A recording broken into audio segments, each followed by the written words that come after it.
یہ بھی میرے دوست نے سیدنا صدیق اکبر کے نام کا نعرہ لگایا نا، دن بھی سیدنا صدیق اکبر کے. بس میں اس وقت عنوان ان کا نہیں ہے، اتنی بات کرتا ہوں کہ دنیا میں ایک فلسفہ بیان ہوتا ہے کہ جو زیادہ قریب رہتے ہیں وہ زیادہ ادب نہیں کرتے، اور یہ کوئی غلط بات نہیں، ایسا ہوتا ہے اکثر. جو زیادہ قریب ہوتے ہیں وہ زیادہ مؤدب. لیکن حضرت صدیق اکبر کا کمال یہ ہے، انہوں نے دنیا کے سارے فلسفے ہی غلط کر دیے. قریب بھی سب سے زیادہ وہی تھے اور ادب والے بھی سب سے زیادہ وہی تھے. فلسفہ ہی غلط قرار دے دیا.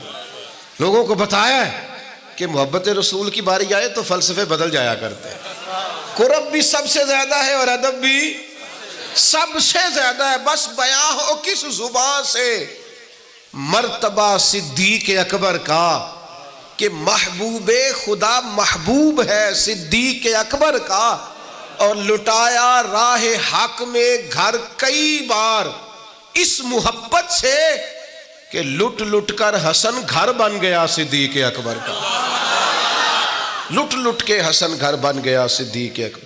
تو صحابہ ادباً ذرا سرکار سے تھوڑا سا سائیڈ پہ ہو کے لیٹ گئے. نبی کریم علیہ السلام نے اپنی تلوار درخت کی ٹہنی سے لٹکائی اور کریم بھی آرام فرما ہوئے. اچانک ایک کافر آیا، اس نے تلوار سرکار کی نکال لی. دیکھا حضور اکیلے اور پاس اسلحہ بھی نہیں ہے، تو حضور پر تلوار تان کے کہنے لگا اب آپ کو مجھ سے کون بچائے گا؟ نہیں، آپ زیادہ توجہ کریں بات پر. کون بچائے گا؟ یعنی آپ یوں سمجھ لیں کہ بندہ گھر میں سویا ہوا ہو تو اچانک اسے آواز آئے کہ چھت پہ کچھ چل رہا ہے. آپ کو اپنی مثال دے رہا ہوں، آپ کو اپنے آپ کو سمجھانے کے لیے، وہاں کے لیے نہیں. تو پتہ چلے نا چھت پہ کچھ چل رہا ہے تو بہت سارے لوگ ایسے ہوتے ہیں ان کے تکیے کے نیچے سے موبائل بھی نہیں نکلتا، اتنا ڈر جاتے ہیں، بالکل پریشر کے نیچے آ جاتے ہیں. یعنی ڈاکٹر نے کہہ دیا جی آپ کی رپورٹیں بتاتی ہیں کہ مشکل ہے آپ بچیں، تو کچھ تو ڈاکٹر کی بات سن کے فوت ہو جاتے ہیں، اور کچھ کہتے ہیں تیری رپورٹیں ٹھیک ہوں گی پر ہوگا وہ جو میرا رب جائے گا. یہ طاقت سرکار نے دی ہے اپنے غلاموں کو. اس نے تلوار اٹھائی، کہنے لگا آپ کو کون بچائے گا؟ تو محبوب کے چہرے پہ اطمینان، اور وہ جو اللہ نے میرے محبوب علیہ السلام کو روب دیا ہے، محبوب اسی حالت میں زیر لب مسکرائے اور فرمایا مجھے کون بچائے گا؟ مجھے میرا اللہ بچائے گا. اس میں بڑی طاقت ہے، اس لفظ میں بڑی طاقت ہے. کو مشکل آئے تو تعلقات نہ لڑایا کرو، وہ فائلوں میں رکھے کارڈ نہ نکالا کرو کہ فلانے کو فون کرتا ہوں. کبھی بھی مشکل آئے تو سب سے پہلے مصلی بچھایا کرو، اللہ کے حضور حاضری دیا کرو، طاقتور ہو جاؤ گے. نبی کریم علیہ السلام نے فرمایا مجھے میرا اللہ بچائے گا. بس یہ لفظ کہے وہ کانپا، تلوار گری، کریم مسکرائے، تلوار اٹھائی، فرمایا لو بھی مجھے تو اللہ نے بچا لیا، تو بتا تجھے کون بچائے گا؟ تو وہ کہنے لگا میں نے سنا ہے آپ معاف کر دیا کرتے ہیں. تو فرمایا جا میں نے معاف کیا، دیر والی تو بات ہی کوئی نہیں. اللہ بچائے، کتنی بڑی بھی مشکل آ جائے، کچھ بھی ہو جائے، مجھے میرا اللہ بچائے گا. میرے عزیزو طاقتور زندگی گزارنی ہے. میں نے زیادہ باتیں نہیں کرنی، تھوڑی تقریر کرنے والا آدمی ہوں، سمیٹنے کی طرف آ رہا ہوں. اپنی زندگی میں اپنے افکار و نظریات میں کبھی بھی کسی قسم کی بھی کمزوری پیدا نہ کریں. نبی اکرم صلی اللہ تعالی علیہ وسلم نے اپنے غلاموں کو تازہ دم رکھا ہے، ان کو فکری توانائیاں عطا کی ہیں. بس ہم نہ آہستہ آہستہ اتنے کمزور ہو گئے کہ ہم ضعف اعتقادی کی طرف چلے گئے. اس کی جو سب سے بڑی وجہ ہے وہ یہ ہے کہ سوچ بڑی محدود ہے. اپنے گھر تک، اپنے محلے تک، اپنے کمائی تک، اپنے مکان تک محدود ہو کے رہ گئے. اس محدود سوچ سے باہر آئیں. نبی کریم علیہ السلام نے فرمایا میں خلق کا رسول بن کے آیا ہوں، مخلوق کا رسول ہوں میں. یعنی نبی اکرم علیہ السلام کی امت دعوت میں تو سارے انسان شامل ہیں نا. محبوب نے کہا میں خلق کا رسول ہوں. جب بھی سرکار نے بات کی عالمی سطح کی بات کی. جب بھی یہ اسلام جو ہے یہ حدود و قیود میں بند نہیں. اقبال کہتے ہیں بازو تیرا توحید کی قوت سے قوی ہے. تو جناب ہمارے وطن کا نام کیا ہے؟ اسلام تیرا دیس ہے. اسلام تیرا، اقبال کہتے ہیں بازو تیرا توحید کی قوت سے قوی ہے، اسلام تیرا دیس ہے تو مصطفی ہے. اسلام تیرا دیس. آپ کی سوچ بڑی ہونی چاہیے، وسیع سوچ. آپ کو پتہ ہے تجارت کو سرکار نے پسند کیا ہے. کیوں؟ تجارت سے زیادہ مواقع، جب آپ کارخانہ لگاتے ہیں نا تو بہت سارے لوگوں کا روزگار اس سے وابستہ ہوتا ہے، اس سے وسعت پیدا ہوتی ہے سوسائٹی میں، معاشرے میں. آپ مت سمجھیں میں تاجروں کی سپورٹ نہیں کرتا، لیکن میں آپ کو یہ بات تجربے کی روشنی میں اور اپنی سمجھ بوجھ کے مطابق عرض کر رہا ہوں کہ جب تاجر مارکیٹ کے اندر انڈسٹری لگاتا ہے تو وہ صرف تاجر کوئی نفع نہیں ہوتا، اس سے بہت سارے لوگ جڑتے ہیں اور بے روزگاری کا خاتمہ ہوتا ہے، اس کے نتائج قوم کے حق میں اچھے نکلتے.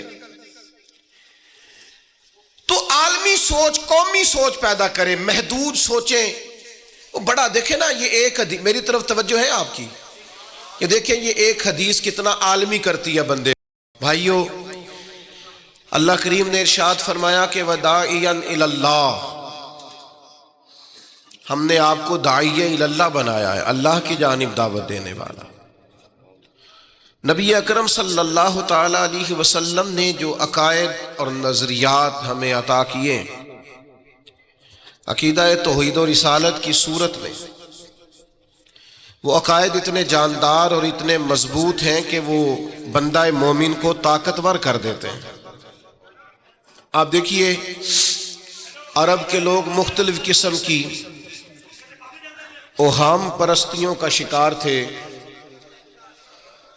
ان کا یہ خیال تھا کہ جب حج کر کے وہ آئے ہیں تو وہ گھروں کے دروازوں سے داخل نہیں ہوا کرتے تھے بلکہ چھتوں سے کود کر آتے.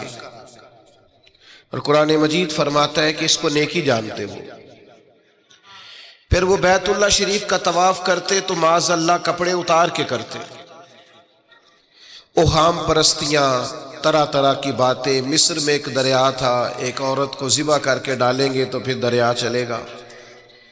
مختلف اوہام لوگوں نے پال لیے تھے. آج بھی مسلمانوں کے اندر ڈھیر ساری ایسی چیزیں آ گئی ہیں جو ضعف اعتقادی کا باعث بنتی ہیں. اس کی کو ذرا کم کر دیں بھائی. آپ دیکھیے لوگ علماء کے پاس نہیں جاتے، باواؤں کے پاس جاتے ہیں. تعویذ، دھاگا، کالا جادو، نیلا جادو. جس نوجوان کا کام کرنے کو دل نہیں کرتا اسے جادو ہو جاتا ہے. اور پھر یہ کہ کالی بلی رستہ کاٹ گئی تھی، اور پھر یہ کہ میں باہر نکلنے لگا تو کسی نے آواز دے دی تھی. عجیب قسم کی اوہام پرستیوں کا لوگ شکار ہیں. نبی پاک صلی اللہ تعالی علیہ وسلم داعیہ الی اللہ ہے. سرکار نے لوگوں کے نظریات کو پختہ کیا. حضور علیہ السلام کے فیوزات روحانیہ سے لوگوں کے دل طاقتور ہوتے تھے. مضبوط فکریں، مضبوط عقیدے سرکار کے وسیلے سے مسلمانوں کو نصیب ہوئے. ہم جیسے جیسے دیکھیں نا تصوف اور طریق میں آپ کو عرض کروں، صوفیہ کرام کا اصل موضوع عقیدہ توحید ہے. اصل موضوع ان کا ہے. یہ وہ لوگ ہیں جو لوگوں کو صحیح معنوں میں توکل کا، صبر کا، شکر کا، قناعت کا، رجوع اللہ کا سبق دیتے ہیں. اصل موضوع ان کا ہے. لیکن اب چونکہ صوفیہ کی جماعت میں وہ لوگ اللہ ماشاءاللہ خال خال رہ گئے، اور پھر یہ کہ بیٹھ گئے تعویذ دھاگے دینے والے، زاغوں کے تصرف میں، عقابوں کے نشیمن. نتیجہ اس کا بڑا خطرناک برآمد ہوتا ہے. مضبوط فکریں. کبھی آپ اس روایت کو دیکھیں اور یاد کر لیں نا تو یہ بڑا نفع دیتی ہے. نبی کریم علیہ السلام نے حضرت عبداللہ ابن عباس رضی اللہ تعالیٰ عنہ سے فرمایا، عبداللہ ساری دنیا مل کے تیرا بھلا کرنا چاہے کر نہیں سکتی جب تک رب نہ چاہے. اور فرمایا سارے دنیا دار مل کے تیرا کچھ بگاڑنا چاہیں بگاڑ نہیں سکتے جب تک رب نہ. چھوڑ دے بیٹا آپ. جب تک اللہ نہ چاہے. تو پھر رجوع تو اللہ کی جانب کرنا چاہیے. نبی اکرم صلی اللہ تعالی علیہ وسلم نے اپنی امت کو توانائی اس بات سے دی کہ اللہ ہمارے ساتھ ہے. آپ دیکھیے فکری تندرستی کتنی زیادہ ہے کہ 1000 کے مقابلے میں 313 لوگ ہیں. نہ اسلحہ پورا ہے، نہ گھوڑے پورے ہیں، نہ خوراک پوری ہے، لیکن وہ میدانوں میں اس طرح لڑے ہیں کہ 1000 کو بھاگنے پر مجبور کر دیا. وہ ابو جہل نے جب کہا نا جاسوسوں سے کہ جاؤ پتہ کر کے آؤ، تو انہوں نے آ کے کہا وہ تو 313 لوگ ہیں، بچے بھی ہیں، بوڑھے بھی ہیں، چیز کوئی نہیں پاس. تو ابو جہل کہنے لگا پھر تو انہیں گھوڑوں کی پشتوں پر باندھ کے مکے لے جائیں گے، وہاں جا کے دیکھیں گے کیا کرنا ہے. تو جاسوس کہنے لگا سردار اگلی بات بھی سننا، ہیں تو 313 لیکن جان ہتھیلی پہ رکھ کے آئے ہیں. جس کے خیمے کے پاس سے گزرے ہیں شہادت کی دعا مانگتے دیکھا ہے. ان کی آنکھوں سے چمکتی ہوئی روشنی اور ان کے لفظوں سے پھوٹتا ہوا ولولہ اور ان کی آوازوں سے نکلتا ہوا دبدبا کسی جگہ بھی انہیں کمزور نہیں ہونے دیتا. ان کے اندر کہیں بھی کوئی کمزوری نہیں آنے دیتا. غریبی کا نام لے کے سارا سارا دن پریشان ہونا، غریبی کا نام لے کے اپنے آپ کو مظلوم ثابت کر کے لوگوں کو مدد پر اکسانا بندہ مومن کا یہ طریقہ نہیں ہے. اپنی توجہ اللہ کی جانب کرے، نبی رحمت علیہ السلام کی بارگاہ میں استغاثہ پیش کرے، لیکن دنیا داروں کو مائل کرنا، لوگوں کی جیبوں کی طرف دیکھنا، یہ مومن کی شان گردن کو جھکا دیتا ہے. خیرات کا پتھر جہاں میں مانگنے والوں کے سر کبھی اونچے نہیں ہوتے. اور غیرت ہے بڑی چیز جہانے تگ و دو میں. بھائی آپ طاقتور بنے. دیکھیں نا ایک نوجوان نے آ کے حضور کی بارگاہ عالی مرتبت میں عرض کیا تھا یا رسول اللہ صلی اللہ علیہ وسلم غریب ہوں کچھ دیجئے. تو حضرت جابر ابن عبداللہ رضی اللہ تعالیٰ عنہ فرماتے ہیں ہم نے حضور سے بڑا کچھ سنا، یہ لفظ نہیں لفظ لا، یعنی میرے پاس نہیں ہے، یہ ہم نے حضور سے سنا ہی نہیں. ایسا کوئی محبوب کہیں ہوگا نہ کہیں ہے، بیٹھا ہے چٹائی پہ مگر عرش نشیں ہے، اور ملتا نہیں کونین کو کیا کیا تیرے در سے، بس ایک لفظ نہیں ہے جو تیرے لب پہ نہیں ہے. اور یہ فاضل بریلوی رحمت اللہ علیہ کا انداز بھی دیکھیے، کہتے ہیں واہ کیا جود و کرم ہے شہ بطحا تیرا. اور یہ ذرا دیکھیے شعری ذوق دیکھیے، واہ کیا جود و کرم ہے شہ بطحا تیرا، نہیں سنتا ہی نہیں. نہیں کیا انداز ہے. اب یہ کیسی زبان ہے اور کیسا یہ محاورے کا استعمال ہے. جو شعری ذوق رکھتے ہیں وہ سمجھیں، کہتے ہیں نہیں سنتا ہی نہیں. کون؟ مانگنے والا تیرا. یا رسول اللہ آپ سے مانگنے والا نہیں سنتا، حضور عطا کرتے. اور ایک جگہ پہ فرماتے ہیں میرے کریم سے گر قطرہ کسی نے مانگا، دریا بہا دیے ہیں دربے بہا دیے ہیں. حضور تو دیتے، پر نوجوان نے جب آ کے عرض کی نا یا رسول اللہ صلی اللہ علیہ وسلم کچھ دیجئے، وہ جوان ہو، چڑھتی جوانی ہو، اور پھر وہ سوال کرے. ہمارے ساتھ ایک دوست پڑھا کرتا تھا، یہ 3 مہینے کی چھٹیاں ہوتی تھی تو وہ مستریوں کے ساتھ مزدور لگ جاتا. ہم نے اسے کہا یار تو مطلب 9th 10th کے اندر مزدوری کرنے جانا، تو کہندا سی یار میں قد میرا ایڈا وڈا ہے، ابا جی کو مانگ دیا شرم آؤندی. یہ سوچ نوجوانوں میں پیدا ہونی ضروری ہے. اب میں ابا جی سے مانگوں، مجھے تو دینا چاہیے. اس نے آ کے عرض کی یا رسول اللہ صلی اللہ علیہ وسلم کچھ دیجئے، تو حضور فرمانے لگے تیرے پاس کچھ بھی نہیں. اس نے کہا ایک پیالہ ہے میرے پاس گھر میں اور ایک کمبل ہے. اتنا غریب بندہ ہے کوئی محفل میں جس کے گھر میں ایک ہی پیالہ ہو, ایک ہی کمبل ہو؟ کوئی بھی نہیں اتنے بڑے مجمع میں. لیکن اگر کوئی ہماری غریبی کا رونا پوچھے تو میرا خیال ہے ہر تیسرا بندہ دوسرا بندہ غریب ہے, اور بڑا ہی غریب ہے. ایک پیالہ ایک کمبل. کریم نے فرمایا لے کے آؤ. وہ لائے تو محبوب فرمانے لگے کون خریدے گا؟ ایک نے کہا 1 دینار, ایک نے کہا 2 دینار. محبوب نے بولی لگوا دی, 2 دینار کا بیچ دیا. فرمایا جا 1 دینار کی روٹی لے جا. یہ نوجوانوں کو فکر دی کہ وہ انویسٹمنٹ میں تم نے ذات سے اپنے گھر سے لینی ہے. وہ 10-15 ہزار کا ٹھیلا بھی کسی سے نہیں کہنا تو لگا کے دے. جاؤ 1 دینار کا کھانا لے جاؤ, 1 دینار کا کلاڑا خرید کے لاؤ. صحابہ فرماتے ہیں وہ کلاڑا لایا, پر نصیب دیکھو اس کلاڑے میں دستہ نبی کریم نے اپنے دستے مبارک سے لگایا. فرمایا جا جنگل میں جا کے لکڑیاں کاٹ اور بیچ, کھا بھی اور کھلا بھی, پی بھی اور پلا بھی, 10 دن مجھے نظر نہ آنا. یارو یہ کیا بات ہوئی؟ مایوس رہنا, کمزور رہنا, فلانے نے میرے ساتھ تعاون نہیں کیا تو میں پیچھے رہ گیا, فلانے نے ہاتھ نہیں پکڑا. تو اپنی دنیا آپ پیدا کر, اگر زندوں میں خود جد و جہد کر, میدان میں اتر, ہمت کر. حضرت حسن بصری رحمۃ اللہ علیہ کے پاس ایک نوجوان نے آ کے عرض کی حضور بس آج کے بعد میں نے کام نہیں کرنا. فرمایا تمہیں کیا ہوا ہے؟ کہنے لگا آج میں نے عجیب منظر دیکھا ہے.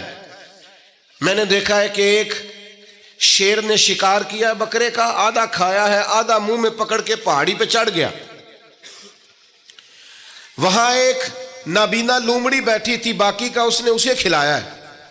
تو حضور میں یہ سمجھ گیا ہوں کہ جو رب اس نابینا لومڑی کے لیے بندوبست کرتا ہے میرے لیے بھی کرے گا, لہذا میں نے کام نہیں کرنا. حضرت حسن بصری بڑا مسکرائے, فرمانے لگے کہانی میں کردار تو نے 2 دیکھے,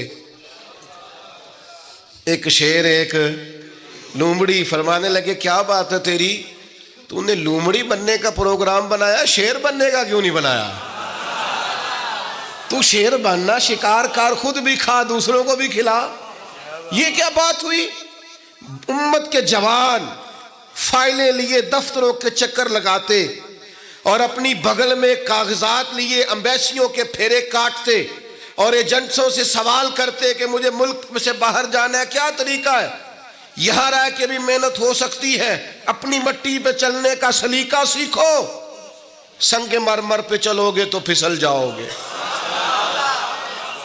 دوستو سنو, میرے کریم نے فرمایا جا لکڑیاں. ایک پیشہ برا ہے میرے بھائیوں, ایک پیشہ, وہ ہے کسی کے آگے ہاتھ پھیلانا. باقی دنیا میں کوئی پیشہ برا جو ٹھیلا لگاتا ہے اور مالٹے بیچتا ہے اور سیب بیچتا ہے, بڑا عزت والا آدمی. یہ شارٹ کٹ چھوڑ دو, دوسروں پہ بھروسہ کرنا چھوڑ دو. وہ شاعر ایک بیٹھا تھا نا, شاعر مجھ سے ناراض نہ ہو جائیں, تو کئی دفعہ وہ شعر و شاعری میں بھی ان کی حالت بڑی خستہ ہو جاتی ہے. جن دنوں لوگ پتلے کپڑے پہنتے ہیں, بعض شاعروں نے ان دنوں میں بھی موٹی چادر لی ہوئی ہوتی ہے. تو ایک جگہ بیچارہ بیٹھا تھا کونے میں, اللہ ماشاءاللہ سب کی بات نہیں, تو حالت ایسی خستہ تھی. ایک بندہ 5 روپے پھینک گیا, تو تھا خوددار, بڑی تکلیف کو اٹھا اپنے پیسے. تو اس نے کہا آپ کی حالت بتا رہی ہے, آپ کو ضرورت ہے. اس نے کہا ضرورت پڑی تو اللہ رسول سے مانگوں گا, تیرے سے کیوں مانگوں گا. شعر بڑا قیمتی کہا. اس نے کہا یہ آرزوئے کرم اور میں آپ سے کروں, یہ آرزوئے کرم اور میں آپ سے کروں, یہ بھیک اس کو دیجئے جس کا خدا نہ ہو. میں تو وارث ہے میرے اللہ رسول, میں کو لوارث ہوں کہ تیرے سے مانگتا پھروں.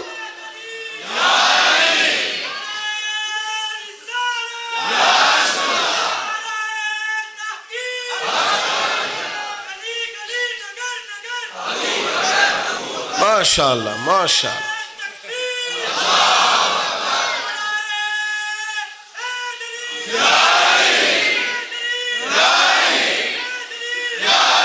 بس ہم سمجھے ہماری قیمت وصول ہو گئی. اگر خودداری پر نوجوان نعرے لگانے لگ گئے تو پھر تو بات بن گئی. لگتا ہے محنت کا ارادہ بن گیا ہے. انشاءاللہ تعالی کشکول ٹوٹنے کا ٹائم آ گیا ہے، کرم کی برکھا برسے گی، یہی ملت کا جوان قیادت کرے گا۔ اور یاد رکھنا ہمیشہ قیادتیں غریبوں کے بچوں نے کی ہیں، جنہوں نے آدھی قیمت پہ کتابیں لے کے پڑھی ہیں، بڑی ڈگریاں انہوں نے حاصل کی ہیں۔ یہ کمزور نہ پڑھو، نبی پاک داعیہ اللہ ہے، حضور نے جگایا ہے، 15 دن نظر نہ آنا، مزدوری کر۔ وہ نوجوان 15 دنوں کے بعد آیا، اب تیرا حال کیا ہے؟ اس نے کہا حضور پہلے ایک پیالہ تھا نا، اب سارے گھر کے برتن بن گئے، پہلے ایک بستر تھا اب سارے گھر کے بستر۔ او نوجوانوں، ہم نے سہارا بننا ہے۔ ماں سے کہنا ہے اب تو نے آنسو نہیں بہانے، تیرا پتر بڑا ہو گیا ہے۔ بہن سے کہنا ہے اب تو کبھی پریشان نہیں ہوگی، تیرا بھائی بڑا ہو گیا ہے۔ بوڑھے باپ کے پاس بیٹھ کے کہنا ابا جی بس اب آنسو پوچھ دو، آج کے بعد پریشان نہیں ہونا، پتر جوان ہے۔ اپنی بیوی سے بچوں سے کہنا کہ کسی خواہشات پوری کرنے کے لیے تمہیں دیر تک انتظار نہیں کرنا پڑے گا، ہم میدان میں ہیں، بس اپنی مٹی پہ چلنے کا سلیقہ سیکھو، سنگ مرمر پہ چلو گے تو پھسل جاؤ گے۔ نبی پاک نے محنت کو سپورٹ کیا ہے، مشقت کو سپورٹ کیا۔ حضور علیہ السلام نے فرمایا سب سے بہترین کمائی وہ ہے جو تو اپنے 2 ہاتھوں سے محنت کر کے کھاتا ہے۔ فرمایا اللہ کے نبی حضرت داؤد علیہ السلام محنت کر کے کمایا کرتے۔ سنگیوں کام کرنا۔ اور دوسری بات، بھروسہ اللہ رسول پہ، بھروسہ۔ ادھر دیکھو میری طرف، دنیا داروں سے امیدیں لگا لیتے ہو بہت زیادہ، تو وہ دنیا دار بندے بیچارے کمزور ہوتے ہیں۔ جی یہ الیکشن کے دن تھے، گزشتہ سے پیوستہ الیکشن جو گزرا ہے، تو میرا ایک پیار والا دوست بھی ایک ایم این اے کے امیدوار کا بڑا ووٹر سپورٹر تھا۔ یہاں اس نے اس کا بیج فوٹو والا لگایا ہوا تھا۔ میں رات کو دیر سے جلسے سے لوٹ رہا تھا تو وہ کھڑا تھا باہر، اور اندر امیدوار صاحب تقریر کر رہے تھے۔ میں نے کہا ادھر آ، وہ آ گیا۔ میں نے کہا تو بڑا ووٹر سپورٹر ہے، جا تقریر سن جا کے، تیرا لیڈر تقریر کر رہا ہے تو باہر گھوم رہا ہے۔ کہندا ہے پیر صاحب جھوٹ پہ ماردا جے سارے، جھوٹ بول رہا ہے، کرنا کرانا کچھ نہیں۔ تو میں کہ یار جی ایڈے پکے ووٹر سپورٹر نو بھی پتہ ہے کہ جھوٹ پہ ماردا ہے، تو ہم تو ویسے ہی سپورٹر نہیں ہیں، ہم نے تو کی محبت تو سیاست کا چلن چھوڑ دیا۔ ہم اگر عشق نہ کرتے تو حکومت کرتے۔ او بھائی، جب پکے ووٹر سپورٹروں کو امیدیں نہیں ہیں تو آپ کن سے امیدیں لگائے بیٹھے ہیں؟ آپ جدوجہد کریں، اور امیدیں اللہ رسول سے۔ نبی پاک علیہ السلام نے فرمایا جو رب پہ بھروسہ کرے گا اللہ کی رحمت اس کی کفایت کرے گی۔ وَإِن يَتَوَكَّلْ عَلَى اللَّهِ فَهُوَ حَسْبُهُ، وہ اللہ پہ بھروسہ کرے گا اللہ اس کے لیے کافی ہو جائے گا۔ ادھر دیکھو یار موبائلوں والے دوستو، بات سنو، گھبراہٹ نہیں، ٹینشن نہیں، انزائٹی نہیں، ڈپریشن نہیں۔ مومن اور ڈپریشن، مومن اور انزائٹی، مومن اور ٹینشن، او جی مجھے پتہ نہیں مجھے کیا ہو رہا ہے، جی مجھے خوف آتا ہے۔ آپ کو خوف آتا ہے مومن ہو کے؟ آپ کو یہ کرونا کے دن تھے تو مجھے لے گئے ایک سرکاری ہاسپٹل میں، آپ کچھ یہاں بات کریں، لوگوں کو حوصلہ دیں، تو ایک ڈاکٹر صاحب مجھ سے کہنے لگے جی مجھے نہ تنگ جگہ بڑی گھٹن ہوتی ہے، تو موت سے بڑا ڈر آتا ہے، قبر تو بڑی تنگ ہوتی ہے۔ میں نے کہا ڈاکٹر صاحب کچھ بھی نہیں، کہنے لگے سانس ہی نہیں آتا، چاروں جانب سے بند ہے۔ تو میں نے کہا بچہ بھی تو ماں کے پیٹ میں سانس لیتا ہے نا۔ آپ نے تو سبحان اللہ کہا، وہ ڈاکٹر تھے انہوں نے نہیں کہا۔ وہ کہنے لگی جو تے اماں لیندی صاحب، ہنستے نہیں جی، باتیں ہنسنے کو نہیں سنا رہا، میں فکری باتیں کر رہا ہوں۔ کہا وہ تو اماں آکسیجن لیتی ہے تو بچے کو جاتی ہے۔ تو میں نے کہا چلیں ڈاکٹر صاحب وہ جو انڈے سے بچہ نکلتا ہے اس کے تو چاروں جانوں کوئی صورت نہیں ہوتی سانس کی۔ تو مجھے کہنے لگے آپ کہنا کیا چاہتے ہیں؟ میں نے کہا میں یہ کہنا چاہتا ہوں قبر کی 2 حالتیں ہیں، قبر دوزخ کے گڑھوں میں سے گڑھا بھی ہے اور جنت کے باغوں میں سے باغ بھی ہے۔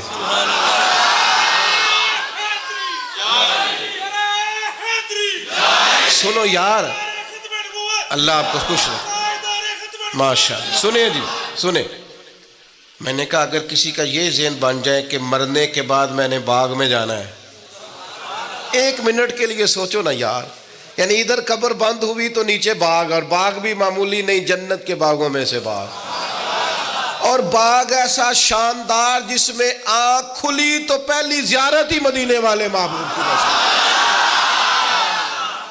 آج پھولے نہ سمائیں گے کفن میں آسی، آج کی رات ہے ان سے ملاقات کی رات۔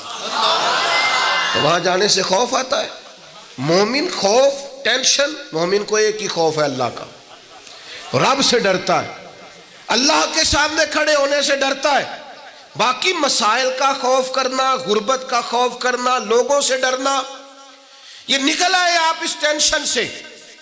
رب جس کو عزت دے اس کی چھین کوئی نہیں سکتا، اللہ جسے رزق دے اس کے ہاں آنے سے روک سکتا کوئی نہیں روک سکتا۔ طاقتور ہو کے زندگی گزاریں۔ نبی کریم علیہ السلام نے اپنی امتیوں کو مضبوط فکریں دی، توانائیاں دی ہیں۔ آپ غور کریں نا، حضور ایک جنگ سے واپس لوٹ رہے تھے، صحابہ بھی ساتھ تھے، ادبن صحابہ کرام علیہم رضوان ذرا دور دور ہٹ کے لیٹ گئے ادبن۔ نبی پاک علیہ السلام نے فرمایا مومن وہ ہے جو اپنے لیے پسند کرے وہی اپنے بھائی کے لیے بھی پسند کرے۔ یہ ایک روایت اگر اس پر، اور یہ آتی بھی سب کو ہے، اگر سب کا اس پر عمل ہونے لگ جائے تو مجھے بتائیے کوئی چیز ملاوٹ والی بکے گی مارکیٹ میں؟ کوئی دھوکہ دے گا؟ کوئی ایسا کام جو غلط ہو؟ بیٹھ جائیں بیٹا، تشریف رکھیں سارے، اللہ آپ کو، وہ ایک اٹھیں گے تو پھر تو سارے اٹھ جائیں گے۔ مہربانی کریں، بس میری بات مکمل ہوگی، پیغام میں نے جو دینا تھا دے لیا، سمیٹ رہا ہوں بات کو۔ یاد رکھیے گا کہ عالمی سوچیں، قومی، آپ جب اپنے بھائیوں کے لیے بھی وہی پسند کریں گے جو خود پسند کر رہے ہیں تو سوسائٹی میں کتنا نکھار آئے۔ سرکار جب بھی بات کرتے تھے بڑی بات کرتے تھے، داعیہ اللہ ہے نا، تو جب بھی بات کی عالمی۔ ایک سفر سے حضور واپس تشریف لائے، کئی دنوں کے بعد حضور تشریف لائے تو سفر کا اثر تھا، تھکاوٹ تھی وجود اطہر پر، بظاہر لباس مبارک پر بھی اثرات تھے سفر کے۔ سیدہ طیبہ طاہرہ حضرت سیدہ زہرا رضی اللہ تعالی عنہ، آپ نے جب دیکھا نا سرکار کی کیفیت کو تو آنکھوں میں آنسو آ گئے، تو عرض کرنے لگیں، رو کے عرض کرنے لگیں، یا رسول اللہ آپ دین کے لیے کتنی مشقت برداشت کرتے ہیں، کتنی آپ تکلیف اٹھاتے ہیں، آنسو بہائے۔ اب مجھے بتائیے، ہمارا کوئی بچی بچہ ایسی بات کرے تو ہم کہتے ہیں تجھے تو ایک دکھ کا پتہ ہے، میرے تو بہت زیادہ ہے، تو کتاب کھول دیتے ہیں۔ جب کہا یا رسول اللہ آپ کتنی تکلیف اٹھاتے ہیں، تو پتہ ہے نبی کریم نے کیا فرمایا؟ حضور فرمانے لگے، فاطمہ آپ کے والد کو اللہ نے بڑے مقاصد کے لیے دنیا میں مبعوث فرمایا، بڑے مقاصد کے لیے دنیا میں مبعوث فرمایا ہے۔ فرمایا نہ کوئی گھر کچا بچے گا، نہ پکا بچے گا، نہ کوئی جھونپڑی بچے گی جہاں اللہ تعالی ہمارے دین کے پیغام کو پہنچا نہیں دے گا۔ تو جب بڑے مقاصد کے لیے نکلنا ہے تو پھر یہ صحبتیں تو چلیں گی، یہ آزمائشیں تو چلیں گی۔ میرے بھائیوں، وسیع الظرفی، وسیع القلبی، کشادہ سینہ، بڑا دل، بڑا حوصلہ، بڑی سوچیں، بڑے افکار اپنی زندگی میں پیدا کریں۔ نوجوانوں، آرام پسندی تھوڑی کم کرو، ہر وقت لیٹنا، ہر وقت آرام تلاش کرنا یہ کمزور کر دیتا ہے جوانوں۔ لقد خلقنا الانسان فی کبد، ہم نے انسان کو مشقت میں رہتا ہوا پیدا کیا۔ میں نے ابھی دوستوں سے کہا ہے، پھر آپ کی خدمت میں عرض کرتا ہوں، رات ہو گئی ہے تقریباً 11 گھنٹے کی، 7 بجے عشاء ہوتی ہے اور 6 بجے کے بعد ہی عموماً سب جگہوں پہ فجر کی نماز ہوتی ہے، تو 11 گھنٹے کی رات بنتی۔ بہت زیادہ بھی ڈاکٹر کہتا ہے کوئی سوئے تو 8 گھنٹے سو لے، نیند پوری ہے۔ اگر عشاء کے بعد موبائل کرو جلدی بند، تو ذرا سحری میں اٹھو، بندہ ہو جوان اور اٹھ کے پڑھے تہجد، تو مزہ نہیں آ جاتا۔ اور جو سحری کے وقت دعا کا مزہ ہے، جو دعا کی لذت ہے، نبی کریم علیہ السلام نے صبح صبح سیدہ پاک کو آواز دے کے کہا یہ ہماری تعلیم کے لیے، فرمایا اٹھو، یہ رب کریم سے سوال کرنے کا وقت ہے۔ پچھلی رحمت، پچھلی راتی رحمت رب دی کرے بلند آوازہ، او بخشش منگن والے کارن کھلا جے دروازہ۔ لیکن ہمارا مسئلہ یہ ہے کہ جس ٹائم جاگنا ہے اس ٹائم سوتے ہیں، جس ٹائم سونا ہے اس ٹائم۔ ایک گزارش تو یہ ہے کہ کوشش کریں ان راتوں میں تو کم از کم تہجد پڑھی جائے، اور یہ کوشش کر کے دیکھیں مزہ آئے گا۔ اور پھر ادھر ادھر لوگوں کو دکھ بتانے کی بجائے نا، جب تہجد کی 2 رکعتیں پڑھ لے تو سارا اپنے رب کی بارگاہ میں عرض کر دے، بوجھ بھی ہلکا ہوگا دل کا، راز بھی رکھا جائے گا اور کرم بھی ہو جائے گا۔ اور دوسری گزارش یہ ہے کہ سرکار دو عالم علیہ السلام نے نوجوانوں سے کہا تھا جوانوں یا نکاح کرو یا روزے رکھو۔ یہ بڑے آسان دن ہے روزے رکھنے کے لیے، کم از کم پیر کا تو ضرور رکھے نا، ٹھنڈا وقت ہے، کچھ نہ کچھ وقت یہ آپ کو جو عبادت ہے یہ مضبوط کرے گی، دنیا داروں سے بے نیاز کرے گی۔ سب سے طاقتور وہ مومن ہوتا ہے جسے رب کو منانا آتا ہے، دعا ہتھیار ہے مومن کا، مصلح کے ساتھ وابستگی پیدا کرے، یہ باقی سارے چکروں سے باہر آ جائیں۔ مجھے ایک نوجوان نے کہا کہ یہ لوگ مشہور کیسے ہوتے ہیں؟ میں نے کہا ایک تو شہرت وہ ہے جو لوگ کشید کرتے ہیں، یہ لیے پھرتے ہیں بیچارے آج کل بہت سارے لوگ، جیسے بھی مشہور ہونا پڑے ہونا ہی ہونا ہے، یہ خطرناک ہے۔ ایک شہرت وہ ہے جو خدا اپنے فضل سے دیتا ہے، اللہ اپنے کون سی سیجعل لہم الرحمن ودا، فرمایا جو ایمان لانے کے بعد اچھے عمل کرے گا رحمان لوگوں کے دلوں میں محبت پیدا فرما دے۔ یہ خدائی ہے محبت، خدائی۔ تو یہ کشید نہ کریں، اللہ جو عطا کرے اس پر توجہ کریں۔ ایک تو میں نے آپ کی خدمت میں یہ بات عرض کی ہے کہ ہم نے کوشش کرنی ہے محنت کرنے کی، کسی دنیا دار کے ہاتھوں کی طرف دیکھنا، محنت کریں گے انشاءاللہ، کوشش کریں گے۔ اور دوسرا بھروسہ کرنا ہے رب رسول پہ، اور تیسرا ذہن رکھنا ہے ذرا وسیع قسم کا، محدود سوچیں پیدا نہیں کرنی۔ اللہ تعالی ہماری حاضری کو قبولیت کا شرف عطا فرمائے۔ اب دعا فرمائے۔ اللہم صلی علی سیدنا و مولانا محمد معدن الجود والکرم وعلی آلہ وبارک وسلم۔ اللہ ہماری حاضری قبول فرما، ہمارے گناہوں کو معاف فرما، ہماری غلطیوں سے درگزر فرما، ہمارے علم کو نافع، عمل کو صالح فرما، امت کے حق میں رحمت والے فیصلے فرما، وطن عزیز پاکستان پر نگاہ لطف و عنایت فرما، بیماروں کو شفا عطا فرما، مقروضوں کو قرض کے بوجھ سے رہائی نصیب فرما، تنگ دستوں کے رزق میں وسعت فرما۔ اللہ تعالیٰ دنیا ہو یا آخرت ہو ہماری پردہ پوشی فرما، ہماری پردہ پوشی فرما، ہماری پردہ پوشی فرما۔ اس محفل کو سجانے والوں اور تشریف لانے والوں سب کو دارین کی برکتیں عطا فرما۔ رب اغفر وارحم وانت خیر الراحمین۔ صلی اللہ تعالی علی حبیبہ سیدنا محمد۔ احباب سے گزارش ہے توجہ فرمائیں، کھڑے نہیں ہونا، بیٹھ جائیں آپ۔ پیر صاحب تشریف لے جا رہے ہیں، کسی کو جو اجازت نہیں ہے مسافر کرنے کی مہربانی فرمائیں آپ، سیکورٹی خدشات ہیں مہربانی کریں آپ۔ اور ایک اعلان سماعت کریں، مورخہ 17 جنوری بروز جمعۃ المبارک بعد نماز عشاء عظیم پیغام اسلام کانفرنس۔ کوئی نہیں، چلے جانا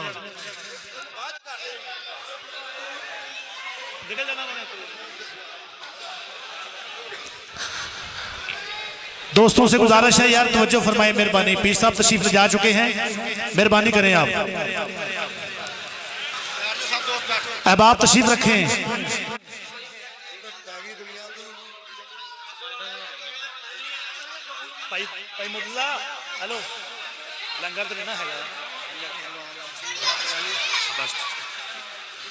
پیغام اسلام کانفرنس مورخہ 17 جنوری بروز جمعۃ المبارک بعد نماز عشاء، بامقام head office Haider valley A block, نصف سمندری روڈ فیصل آباد۔ احباب سے شرکت کی اپیل ہے۔ کانفرنس میں ملک بھر سے مذہبی اور سیاسی سماجی شخصیات اور مختلف شعبہ زندگی سے وابستہ لوگ تشریف لائیں گے۔ احباب سے شرکت کی اپیل ہے۔ مفتی صاحب کی طرف سے دعوت ہے، مفتی صاحب کے بیٹے کی طرف سے دعوت ہے۔ مورخہ 17 جنوری بروز جمعۃ المبارک پیغام اسلام کانفرنس جامعہ اتحاد المدارس ریسرچ اینڈ ٹریننگ فورم کے زیر اہتمام ایڈریس نوٹ فرما لیں، حیدر ویلی اے بلاک، نصف سمندری روڈ، فیصل آباد میں احباب سے شرکت کی اپیل ہے۔